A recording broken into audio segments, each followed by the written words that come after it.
Nestled in Los Ranchos de Albuquerque, It's a pretty pure experience. there's a place that brings forth a feeling, a sustainable experience. This is all Grosso. Grosso is really hearty. That invigorates the senses, So once you sort of do this and you get all the essential oils out of it, using everything they grow to create soaps, lotions, and spirits, as well as mouth-watering field-to-fork meals. that's the thing that makes it unique. We head to Los Poblanos Historic Inn and Farm on this episode of Celebrate New Mexico Made Here.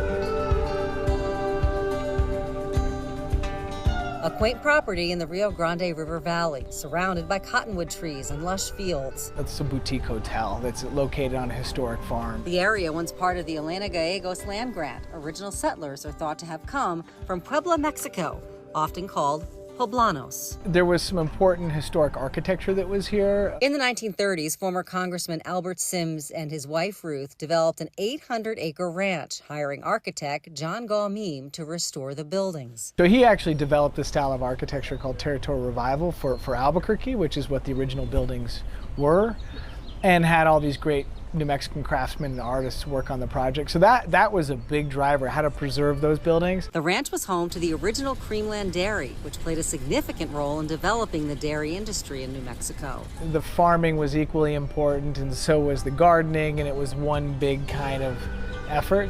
That's the history of Los Poblanos. That's what it all started with, was farming and agriculture. Today, 25 acres of lavender surround the property. You can see the lavenders right at the doorstep of guest suites right here. It's their chief crop, used in many of the products they make.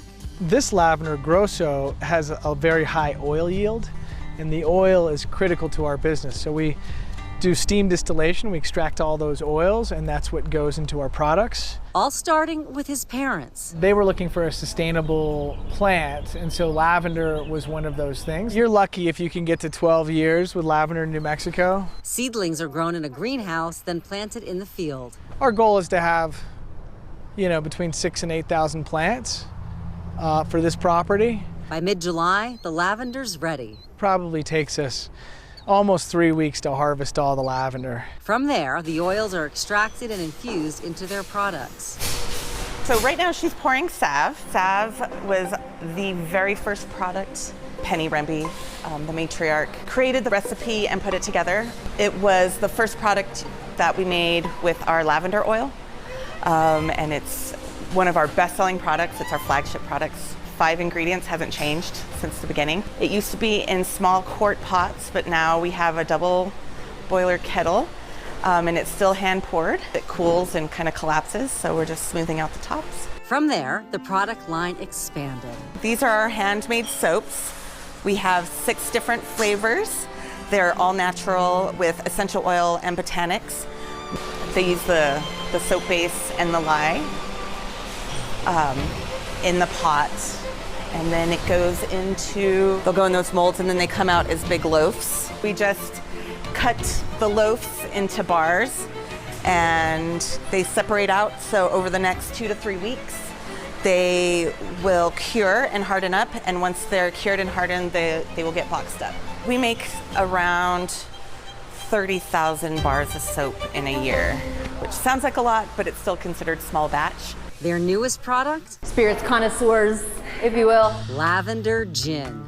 developed the recipe over about a year. We're distilling gin using about 16 botanicals off the property. It took a lot of renditions of gin to land on our perfect lavender note. It takes a full day to make one batch of their spirits. Well, this is our 300-gallon gin still. This is Penny. She's a pot still, so we have a boiler in our equipment room that runs hot steam and heats our spirit through here. So as our spirit steams the plant material that's inside here, it also sends steam, alcohol steam, up through all of these pipes up here into this part where this is our gin basket. We also fill this with botanicals. Then that steam passes through that plant material over into this condenser up here where it cools it down back into a liquid comes through this parrot here and drops into our collection vessel over here. And then we collect the spirit and then we dilute it with water.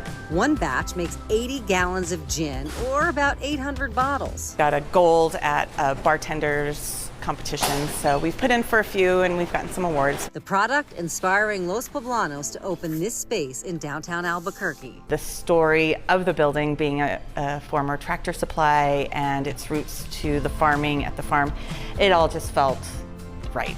Town and Ranch offers a bar setting with a retail store. A lot of people come in and they can smell when we do production. The lavender just kind of permeates the air, and just, you know, knowing that you're buying products that are just made across the building on the other side of the wall really brings a connection to not only the community but the products that you're using. While keeping a core value, Be good stewards of the earth. the focus of everything they do. Any of the kind of leftover pieces you see kind of right here, they end up getting shred into soap shreds, and then they will go back into future batches. Listening to our customers, they really wanted, being ecologically conscious, a refill station. So we offer that to guests. You can bring in your own bottles. We have lovely glass bottles that you can come and refill your products, your shampoo, conditioner, lotion, hand soap. And that extends back to the farm. Everything that we grow here goes into the kitchen. All the recipes are from our chefs here. They're having conversations of, hey, what grows really well here? Because then I will create dishes that what grows well here.